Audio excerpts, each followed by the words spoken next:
and welcome to the Kink Perspective. My name is Chris. I'm a psychotherapist and consultant. On today's show, we're going to be bringing this three-part series to a close, kind of like I did last week. But today we're going to explore what happens when intimacy stops being about performance and starts being about mutual risk and repair, and what it really takes to build a connection that lasts. Now, before we dive in, like I always do, I want to take a moment to thank everyone who's been tuning in, both the new listeners, and I want to get to you all real quick because you've asked me to say hello.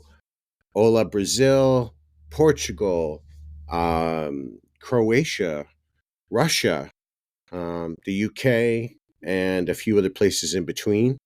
Thank you. I've got your messages. I really do appreciate it. I'm glad you're finding some benefit out of the show, kind of helping you sort through things. And to all of you who've been here from the start, your messages, your questions, your comments, these are all what keep this show alive. And they remind me of how many of us are out there trying to make sense of intimacy and our identity and our need for power exchange and understanding the lifestyle and the psychology that kind of comes with it in a real, honest way.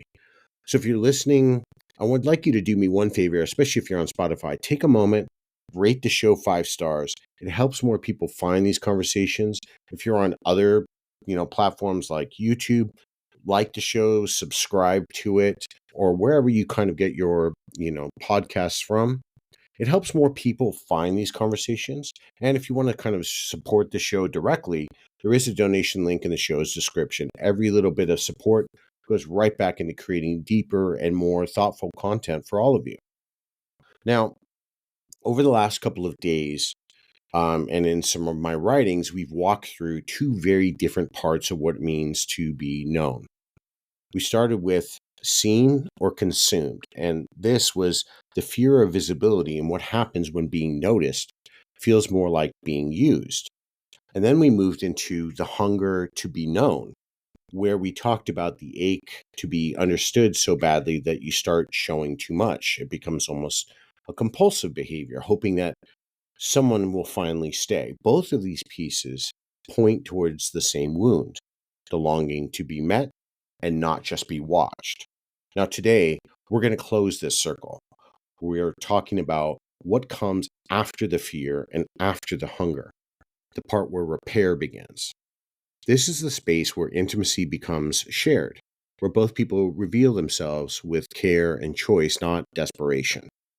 Because real intimacy isn't about giving away everything. It's about finding the courage to be known with someone, not by them. So I'm going to backtrack a little bit here, and I'm going to kind of, for some of you that are just kind of catching the show, but you haven't had a chance to read the 2 previous writings on this. And you can find my writings either on Fetlife, there is a link, or even on Substack. They are free to read. I do have some paid content on there, but that's a whole different story, right? You can follow these series along as much as you like. Now, the first part here was seen or consumed. And when I started this series, I asked a simple question.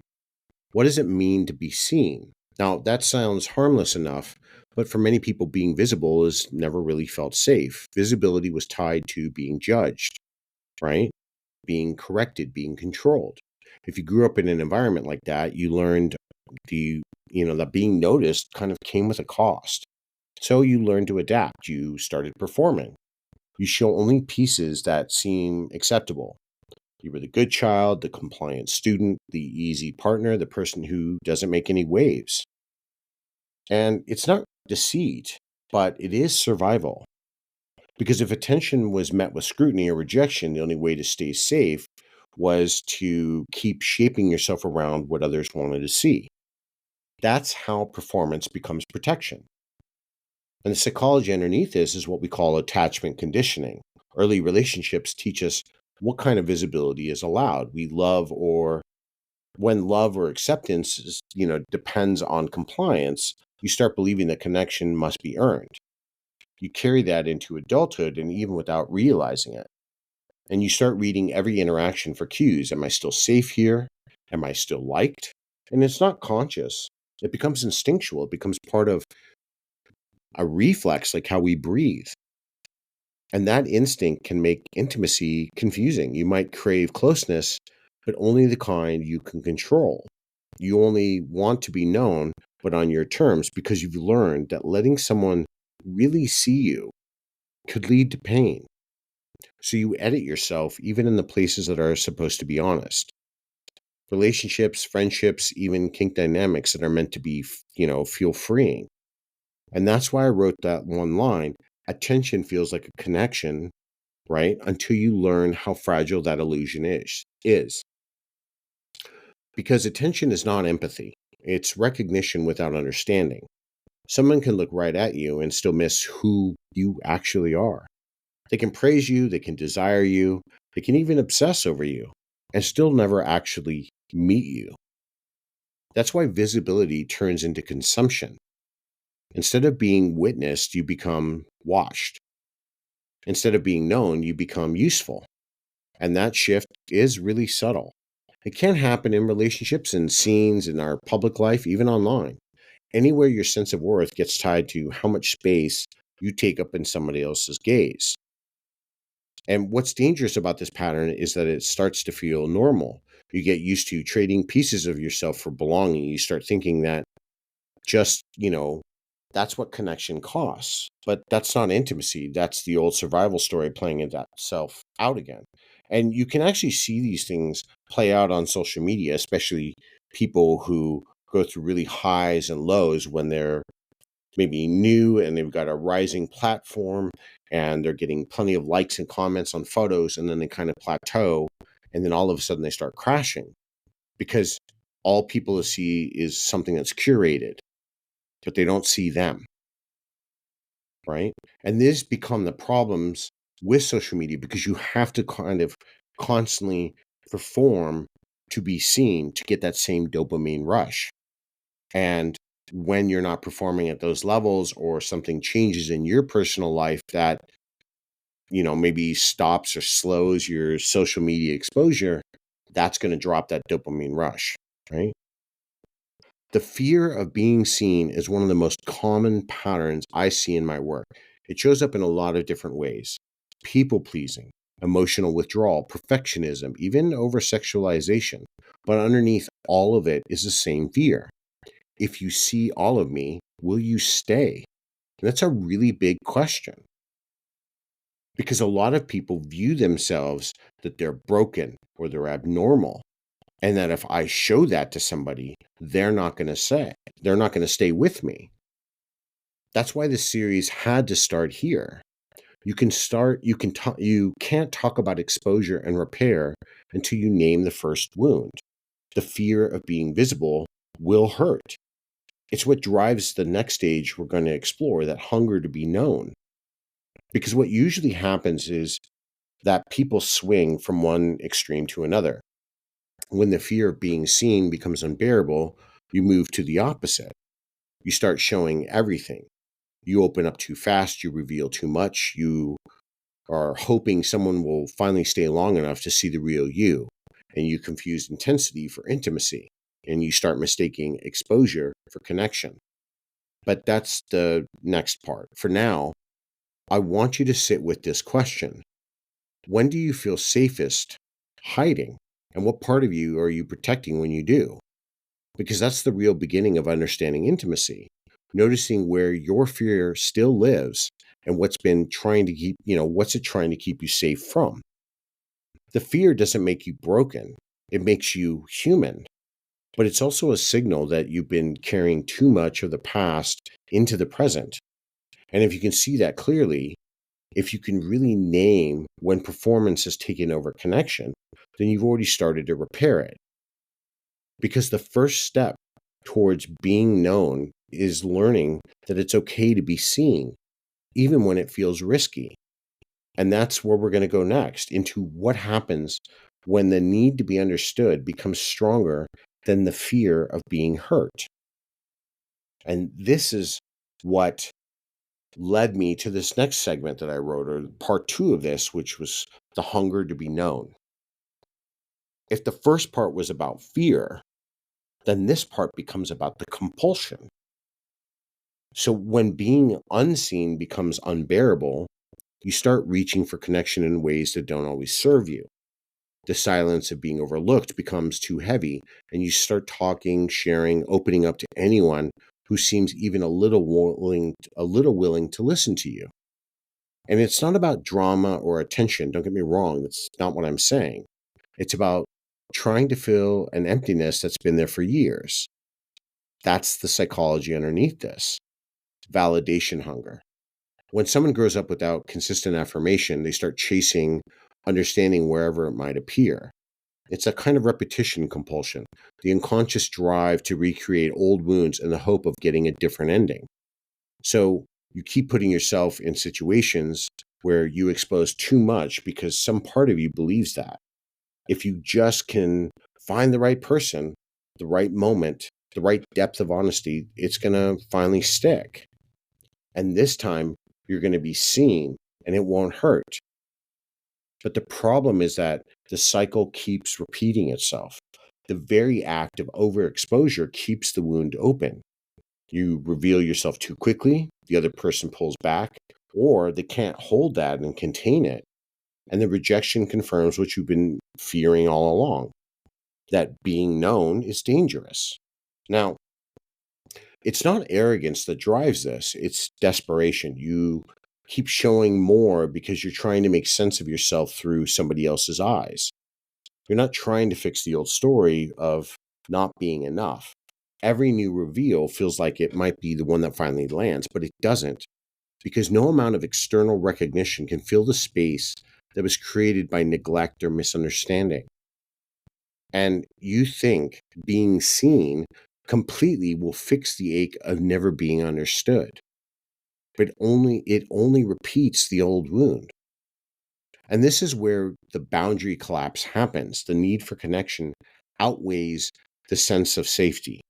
And it's quite interesting that I'm bringing this in because I was talking with somebody this week and I was explaining to them that if they're going to go and have a great time with somebody, that they need to stay present and assert some boundaries. So what they do doesn't go beyond that, right? We don't want to see your boundary collapse because then everything you've worked on is going to crumble. Now, if you start confusing all of this, right, you're going to push past the point where your body says stop and you overshare, you're going to overexplain, you're even going to overgive because the quiet that follows feels like abandonment. But that silence isn't rejection. It's the body's reminder that connection without containment isn't intimacy. It's flooding.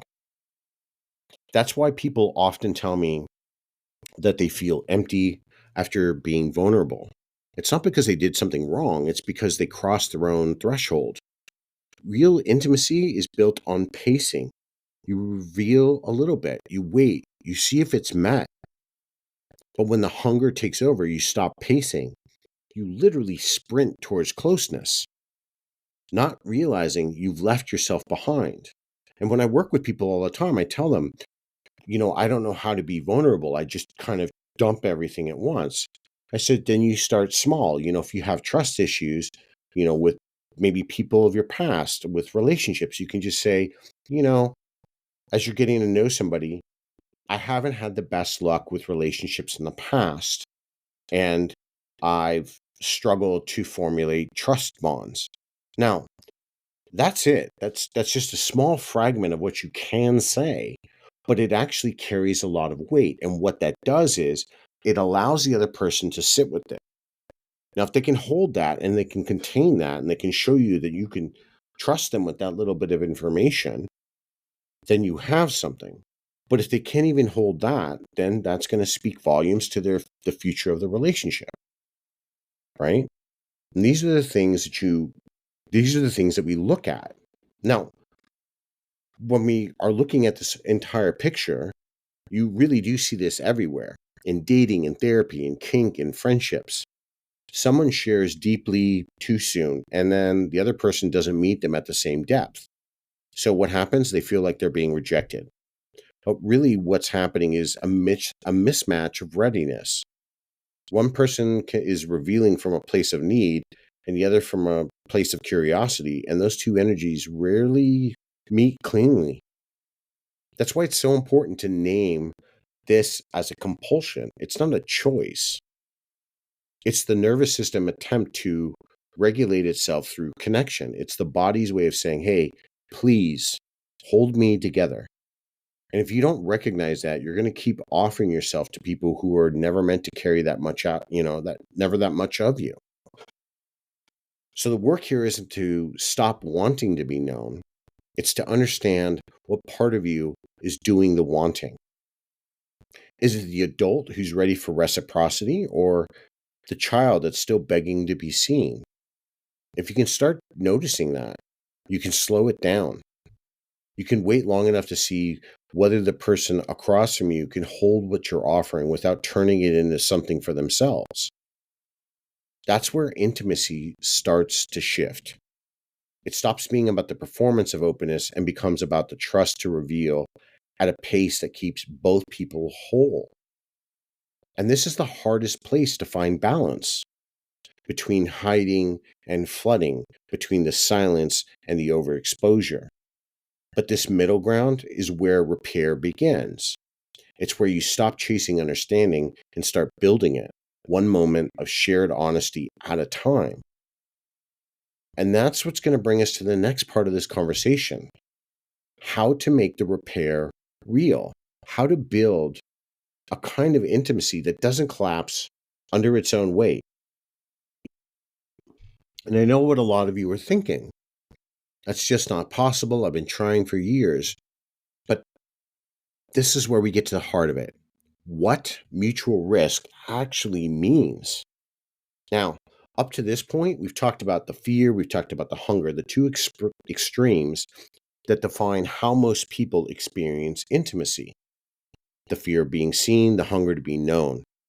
But real connection doesn't live in either extreme. It happens in the middle, in the quiet space where two people are willing to risk being known with each other, not just by each other. And that's what mutual risk means. It's the bridge between self and other. True intimacy isn't built through performance or confession. It's built through reciprocity. Both people take emotional risks. Both people reveal. It's not one person standing exposed while the other observes from safety. When only one person takes risks, right, it becomes an imbalance. It becomes a study and an analysis or a control. But when both participate, when both stay present through uncertainty, that's when intimacy starts to form. And here's the thing with this: risk doesn't mean chaos. It's not about throwing yourself into emotional danger, right? It's about trust and going at a pace that's comfortable for the both of you. You reveal a little and you see how it's received. Then you reveal more. You allowed yourself, right, to be moved without losing your center. That's how safety and vulnerability coexist, because what you're seeing is that your words and actions are being met with words and actions that align. What we're looking at here in a psychological sense is what we call differentiation, staying connected without dissolving who you are. It's one of the hardest skills to learn, especially for people whose early relationships taught them that closeness meant giving themselves up. Differentiation means that you can love deeply without disappearing, and you can share your inner world without expecting someone else to fix it or even to define it. And this is where the work of intimacy becomes real. Mutual risk means you keep your sense of self intact while allowing space for another person to exist fully too. And it is a balance between assertion and openness and autonomy and closeness. When both people hold that balance, intimacy becomes something co-created rather than extracted. And you can see this play out in almost any relationship where trust runs really deep. In therapy and friendships and kink and love and families, it's the dynamic where both sides stay emotionally accountable. One person doesn't carry all the exposure. One person doesn't do all of the emotional labor. There's this whole shared sense of, we're both here and we both matter. If we look at power exchange relationships, this balance becomes especially meaningful. Dominance and submission are often mistaken for hierarchy, but the healthiest dynamics are built on mutual risk. A dominant reveals as much as they guide, right? And a submissive holds power in the trust they give. When both understand that the vulnerability they're sharing, the dynamic deepens beyond the control. It becomes a communion. That line captures this, or the line that captures this best is simple. To be known with someone is not to lose yourself in them, but to stand beside them without needing to hide. That's the essence of mutual risk. It's not surrendering your identity, it's choosing to stay visible even when you're connected. And I've talked about this time and time again. You don't disappear just because you're inside of a dynamic or inside of a relationship. You don't disappear into your role or just defer to somebody else and shrink yourself down and just go with the flow. Then you've lost yourself, and that's not what I'm talking about. Most people think intimacy is about merging, but it's really about standing next to another person as your full self, being seen, being steady, and being willing to be affected by what's going on in your dynamic. You don't have to vanish into the other person. You stay. And here's the biggest part, you let them stay too. That's what makes this kind of connection sustainable. It doesn't burn fast or it doesn't fall apart under pressure. It holds. It stretches, it repairs, because both people understand that intimacy is a shared act, not a solo performance. And when you can hold that, when you can risk together without collapsing or consuming, that's where the fear and the hunger both start to, quiet. That's where it is. In this next part here, I want to talk about the balance between safety and openness. Okay. Now, when people think about safety in relationships, they often imagine it as the absence of risk, as if safety means nothing can go wrong. But that's not real safety. True safety is the agreement to handle risk with care. It's knowing that vulnerability will be met and not exploited, right? Now, safety and openness can, they live side by side, but one doesn't cancel out the other. If you build too much safety without any risk, the relationship becomes stagnant, polite, predictable, but disconnected. And if you build only openness without any safety, it becomes unstable, a flood of emotions without any type of structure. And the balance between those two is where real intimacy grows. And pacing is everything. You don't build trust by revealing everything at once. You build it by revealing slowly and seeing how it's perceived and adjusting based on what you've learned. Every relationship has a natural rhythm. And part of that emotional maturity is learning to recognize that rhythm. When to open, when to pause, when to let silence hold the moment. Even in therapy, that pacing is the foundation of really good work. Clients, they share pieces of themselves as trust develops. Too much too soon can re-traumatize somebody. And too little for too long stalls any growth we're trying to achieve. The same is true in relationships. You can't build depth without risk, but you can't force it. You have to let the connection breathe. And in kink, the principle is even clearer. Before a scene and boundaries and limits and safe words are even negotiated, they're not done because people distrust each other, but because they value the connection enough to make it safe. That's what real consent is. The structure that makes intensity possible. When trust and communication are strong, exposure becomes connection instead of danger. The same idea applies emotionally. The deeper the trust and the more truth the relationship can hold. Now, boundaries often get a really bad reputation. They're like walls meant to keep people out, but that's actually not the truth. Good boundaries are bridges. They show where one person ends and the other person begins.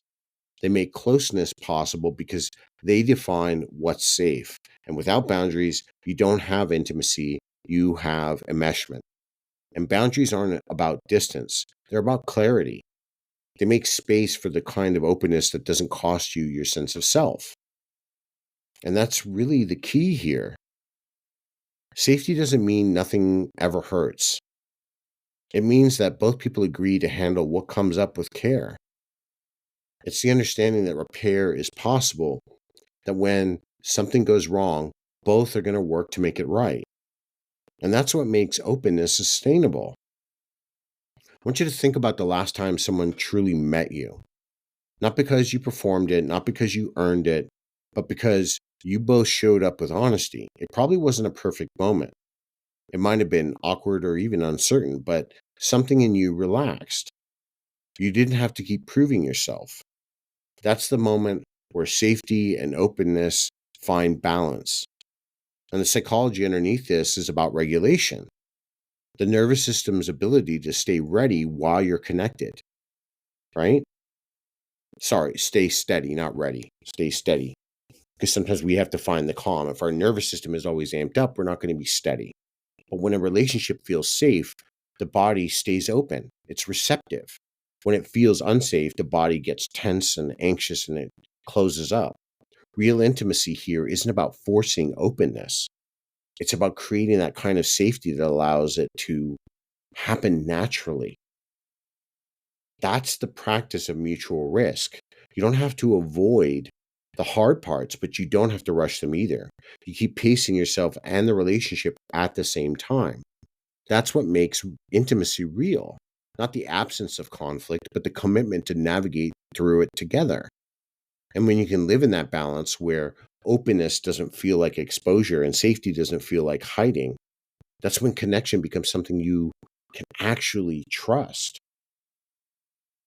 Now, I want to talk about here, I want to talk about repair and integration. So, when we talk about repair, we're talking about coming back from the extremes, from hiding on one side and overexposure on the other. Real connection lives in the middle ground.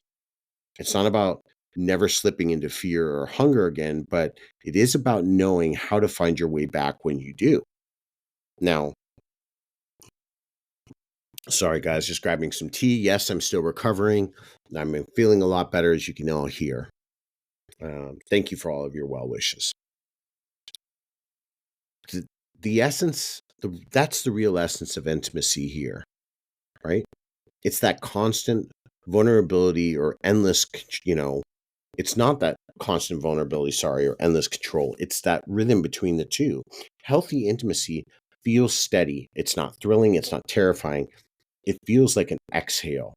It's that moment when you realize you're no longer performing. You don't even have to vanish. You can just be. When I'm working with somebody, I often describe repair as the bridge between rupture and trust. Every relationship, no matter how solid, has ruptures, moments of misunderstanding, hurt, or imbalance. What defines intimacy, right, is it's not whether those moments happen, but what's the best way to say this? It's how you come back from them. Repair is the act of saying, you know, it's I'm going to be here and I'm going to be present. I'm going to stay. It's choosing to return even when it would be easier to withdraw, blame, or even leave. Now, in psychological terms, repair is the rebuilding of a secure attachment. It's the nervous system learning that closeness doesn't always end in pain, that you can experience conflict or discomfort and still stay connected. When that lesson starts to sink in, the body begins to relax. The tension goes away. The anxiety is lessened. Relationships start to feel less like tests and more like conversations. And in kink, the process looks familiar too. Aftercare is a form of repair. It's where constant, consent and emotion and trust are all kind of brought back into alignment. Now, again, I want to add the caveat in, not everybody wants aftercare, but that's something you need to negotiate per dynamic, right? It's also not mandatory because I've argued against that, but I'm not here for all of that today, right? You just check in. It's not just about what went well, but what felt hard. You let the truth of your experience breathe so it doesn't harden into shame or even resentment. The emotional integrity here that happens there, inside of a scene is the same skill that every relationship needs. Honesty without punishment. And that's what makes repair powerful, is that it changes the story the mind is telling. Instead of, I'm too much or I'm not enough, the new story begins, I can be held. And that shift is quiet but life changing. It allows people to move through intimacy without losing themselves in it. That's the moment when the self no longer hides or proves. It starts by, to share by choice. You stop exposing yourself to be validated and start revealing yourself to be understood. You stop seeing intimacy as a gamble and you start seeing it as a shared act of trust. Repair doesn't erase the past, it transforms it. The old wounds, the fear, the hunger, the overexposure, they don't disappear. They just stop running the show. And you can see them, you can name them, you can still stay present with another person. That's the real integration. When you carry your history without letting it control how you love. And it's not just romantic or sexual. In friendships, it's the moment when you can have a hard conversation without losing that connection. In family, it's when you stop pretending or, repeating the same arguments and start listening differently. And in kink, it's when trust stops being assumed and starts being practiced. All of these points, or all of this points to one truth. Intimacy is not about being known by somebody. It's about being known with them. It's about standing beside another person, both of you visible, both of you vulnerable, and both choosing to stay. Repair teaches you that you don't have to be perfect to be worthy of connection. You just have to be willing to be met in the middle, to hold yourself steady while letting someone else meet you halfway. That's what this series has been building toward. Fear taught you to hide. Hunger taught you to chase. But repair teaches you to stay. And when you learn to stay, when you learn to really stay, that's when intimacy becomes something you can trust. And becomes the last part here, the living and practice part of this. Repair doesn't end with one conversation or one realization. It becomes a practice, something you live, not something you achieve. Intimacy isn't a single moment of vulnerability. It's a pattern that builds over time. You show up, you risk a little, you listen, and you keep doing it. The goal isn't constant openness. No one can really live that way. It's not possible. It's not even sustainable. The goal is consistent honesty, the kind that doesn't need performance or perfection to be real. Now, when intimacy becomes a practice, it's less about the big emotional reveals and more about the smaller choices you make every day. Mutual risk shows up in quiet ways. It's staying in a hard conversation of, that instead of shutting down or trying to even win it. It's saying what's true, even when you know it might shift the dynamic. It's listening without rushing to fix or defend. Those moments are where intimacy grows, not because they're comfortable, but because they're honest. And sometimes they're just messy. And I see this as the turning point for a lot of people when I'm working with them. They stop waiting for the perfect, safety to show up, and they start showing up as who they are, trusting that they can handle what comes. And that shift changes everything. It moves intimacy from something fragile to something living. And I talk to people about this often, that they're waiting for this perfect moment. And they get caught in the fantastical moment itself. Then instead of realizing that the conversation or the moment's actually already passed them by and they're never going to arrive at it again. So you sometimes just have to do. Now in kink, this same practice takes shape through communication and other avenues and negotiations. It's not just about what happens in the scene or before, but even what's just about after. Now, we can look at it. Aftercare isn't just about maintenance. It can be about acknowledgement, just like check-ins are. right? It's emotional honesty that says, I saw you, I was with you, now let's talk about what that meant. When the reflection happens consistently, connection deepens. It's no longer just play, it becomes a shared ritual of trust. This is the same practice that makes all relationships resilient. You check in, you repair when needed, you don't make assumptions about how the other person feels or what they can hold. You're asking them, you're listening, you're adjusting. That's how mutual risk turns into mutual care. And it's worth saying again, this doesn't have to be some sort of, grand or dramatic gesture. Most of intimacy isn't. It's small and steady and it's often quiet. It's making eye contact when you'd rather look away. It's letting someone know they matter even when you're tired or you're distracted. It's giving the same grace to others that you hope to receive when you open up to them. Think about that for a moment. Where do you still hide even in your closest connections? And what part of you is waiting for perfect safety before you let yourself be seen? And when you do open up, do you give others the same patience you want when it's your turn to speak? These are the questions that turn awareness into practice, right? Because real intimacy doesn't live in theories or ideals. It lives in repetition. The small, deliberate ways you keep choosing to stay human in the presence of another person. And the truth is, this work never really ends. You keep learning where your edges are. You keep noticing where the fear keeps creeping back in. You keep balancing safety with openness, independence with connection. That's the lifelong rhythm of intimacy. Rupture, repair, return. And it's hard and it's not easy. And some days it can be exhausting. But that's where it truly lives. Mutual risk here isn't dramatic, it's quiet. It's that daily act of staying real when it'd be easier to just retreat or perform what you already know. Over time, that's what makes intimacy sustainable. Not the moments of revelation, but the practice of being human together.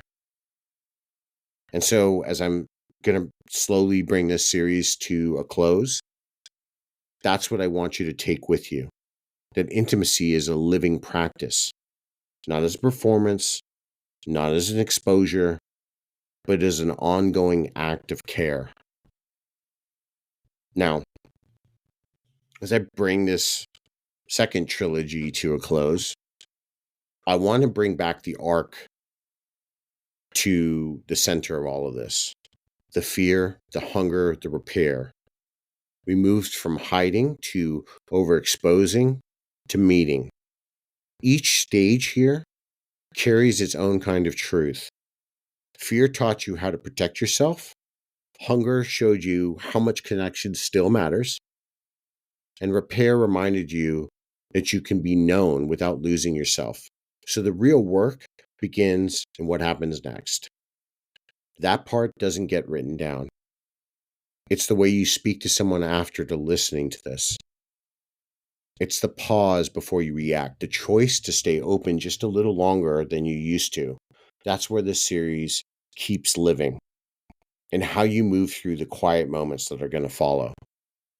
And if you take anything away from this episode today and these two writings that preceded this, let it be this.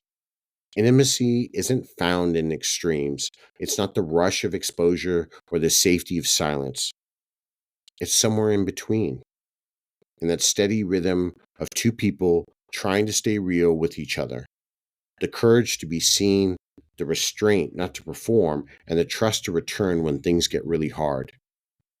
That's the space I hope you start to recognize, not as a finish line, but as an ongoing practice, because real connection isn't built just one time.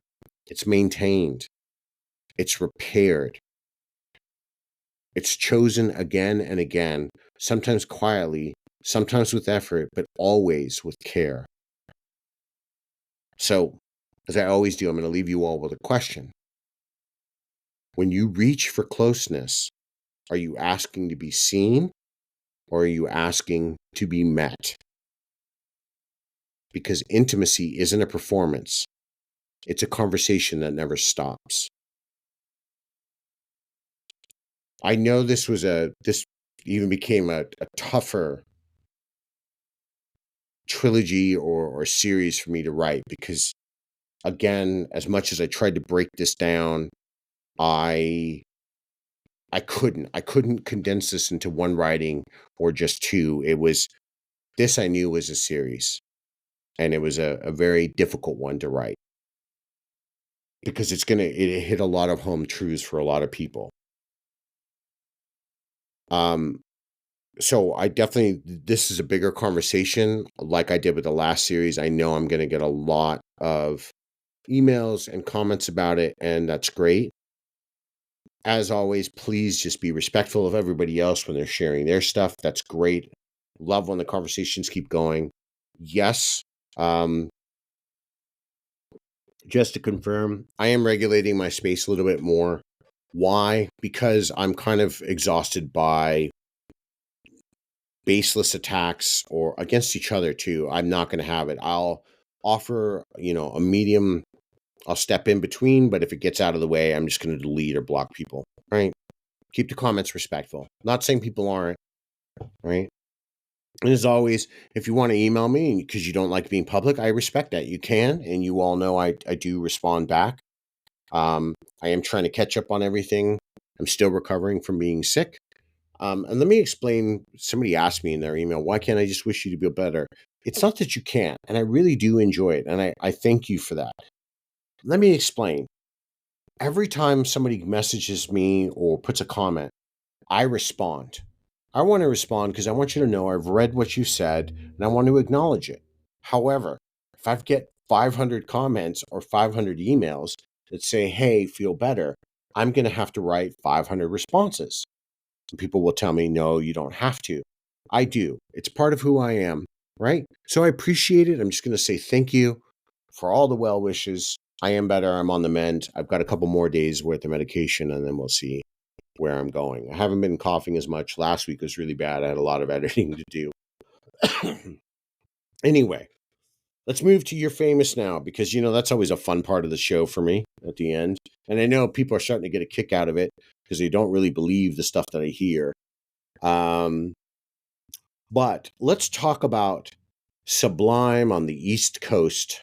All right. Sublime decided to comment on the writings that I do and how helpful they are, and how much my podcasts are great, and that me giving away free worksheets to everybody was awesome.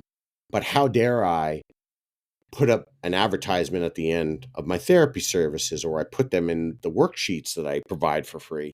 How dare I do this? That this is something I should just offer. And I am a terrible person and I'm a scam artist. Well, I'm sorry. I don't work for free. This is my job. Everything else I provide to the community, I do so out of graciousness. I don't expect anybody to give me anything. I don't have any coffee links. There's no throne on my profile begging you all to buy me stuff. I don't know, like free recording chairs or a $5,000 mic, because you know what? I support my show. I pay for it out of my practice. If any advertisement should go on, it should be for my therapy practice, which I do very little of. I never once, speak about it. There are links to it, but I don't push that, right? So Sublime out there on the East Coast, I'm allowed to. And guess what? I'm going to keep doing it. And that's exactly why, after you ranted and raved like an unhinged person, you just got blocked and you got no answer. And then you reached out somewhere else. And then you got told the business. So Sublime, congratulations. You're now in the host shed for life. You're never going to be unblocked. It's never going to happen. All right. And you know what? I hope you keep downloading my stuff. And it's a constant reminder of how awesome I am and how much you don't get to benefit from it. Right? Or you get to benefit from my awesomeness and you were never charged a thing. I don't know. Whatever you want to live with, Sublime. And the final person this week is the star sign. The star sign, my God, this person just can't help themselves. they plagiarize a lot and they steal content. They're stealing content from me because they want to promote. Look, first off, I love that they want to promote men's mental health. I think it's great. But what they write and how they speak are completely different. Now, that's not an attack. That's because I pay attention. And I was really, really nice. And I asked this person not to take my content. I said, hey, you're literally kind of taking stuff that I've said word for word. He said, if it's on the internet, it's anybody can use it. And I said, no, you can't because you didn't write it. You can, at least credit me for my writing if you're going to steal it. And he said, I don't know, his excuse was something to the effect of, I'm stupid to think that if it's on the internet, that it's not everybody's information they can do. I said, well, you can't pretend it's yours, you didn't write it. And I don't know, then it went into somehow I'm an idiot and that I don't know what I'm talking about. You're right, I don't know what I'm talking about. Copyright law has never existed. Copyright law, Mr. Star Sign, Astrology Man, doesn't exist at all for any particular reason. I tell you what, why don't you go steal something from the New York Times and claim you wrote it? I bet you they're going to like that. No one's going to say anything, I promise. Just go ahead and do it. Hypocrite. Some days, people, some days I'm sitting here drinking my green tea. That's just what I'm doing. I have a sip of my green tea. All right. So that's it for these famous people. Only a couple this week. It's been a slow week. I think it's because I've been sick and maybe they just took a break, right? They're going to return. Now, we're going to promote my book. We're going to be happy because it's a good book. It's not the best book, but it's a good book. Tangled Desires, the intersection between psychology and BDSM, wherever you can get your ebooks from, like Amazon or Apple Kindle or whatever. There is a hard copy version, right? It is a little bit repetitive, but it's going to teach you some things. It's not very expensive. I'm tinkering with a new book right now. I don't know. I'm looking at some ideas. I think if I'm going to sit down, I'm probably this Christmas coming up. I know my God, it's almost a couple of months away. Hard to say that, kind of scary. I'm going to tinker with some ideas when I'm on break and see what I come up with. Not promising anything, but we're going to see where Chris's mind goes when I have a couple of weeks off. I'm probably not going to write a lot. The show will be on hiatus because then I'm going to be going into year 5. My God, it's just a scary premise. 5 years of the Kink perspective. Kind of excited at the same time. Anyway, let me know what you thought about the show today. I've been getting some emails about some other, thoughts for the show. Absolutely. Keep sending them. I will eventually get to them. I'm going to try to work with getting Hi There Catsuit on here in the next couple of weeks. I'm going to coordinate with that nice person and bring him on. I definitely want to talk to him about his trip to Greece and discovering, BDSM and service abroad. I'd love to hear more about those experiences. So that's coming. So let me know everything, right? Thoughts. Think about the question I asked you. Reflect, right? Look inside yourself. What intimacy truly means to you. Until next time, everybody, be safe and stay kinky.